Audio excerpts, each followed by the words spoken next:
পড়াশোনা, সংসার সামলে সন্তান ও মাকে সঙ্গে নিয়ে রাজধানীর এয়ারপোর্ট থেকে নিউ মার্কেটে এসেছেন মিম আক্তার। রোজার প্রথম সপ্তাহেই ঈদের কেনাকাটা করতে আসার কারণ জানালেন নিজেই। আগেভাগে কেনাকাটা করতে আসছি, কারণ দেখা যায় সময়টা পরবর্তীতে কম, আবার ভিড় লাগে, বাচ্চা নিয়ে এসে কেনাকাটা করা যায় না। মিমের মতো অনেকেই এসেছেন সাপ্তাহিক ছুটির দিনে প্রয়োজনীয় কেনাকাটা সারতে, আর তাতেই চাপ বেড়েছে রাজধানীর বিপণী বিতান শপিং মলগুলোতে। কম দামের আশায় আগেভাগে এলেও অভিজ্ঞতা বলছে ভিন্ন কথা। ঈদের কেনাকাটা শুরু করেছি অনেক আগে যাতে ভিড় কম থাকে। এর আগেবার কিনে গেছি, এবার গতবার তুলনায় 100-200 টাকা সবকিছুতে একটু বেশি লাগতেছে। ড্রেসের দাম একটু বেশি দেখতেছি আর কি, তুলনামূলক বেশি আর কি।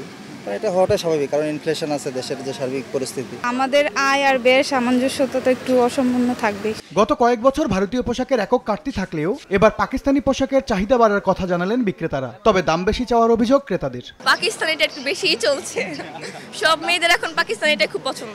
পাকিস্তানের প্রোডাক্টটার আপনার দাম হওয়ার কারণ হচ্ছে আপনার এটা তার সরাসরি আমাদের এখানে আসে না, এটা হচ্ছে আপনার দুবাই হয়ে আসে। গত বছরের তুলনায় এবছর প্রত্যেকটা প্রোডাক্টের দাম একটু বেশি আছে। ভিড় বাড়ায় শঙ্কা বাড়ছে পকেটমার কিংবা ছিনতাইয়ের, তাই নিরাপত্তা ব্যবস্থা আরও বাড়ানোর দাবি ক্রেতা বিক্রেতার। 3 পিস কেনাকাটা করার পরে ব্যাগে হাত দিয়ে দেখে যে টাকা নাই, মোবাইল নাই, মানি ব্যাগ নেই। প্রত্যেকটা মার্কেটের মোড়ে মোড়ে যদি কোনো পুলিশ বা থাকতো বেটার হতো। 15 রমজানের পর বেচা বিক্রি আরও বাড়ার প্রত্যাশা ব্যবসায়ীদের। MS আরিফিন, সময় সংবাদ, ঢাকা।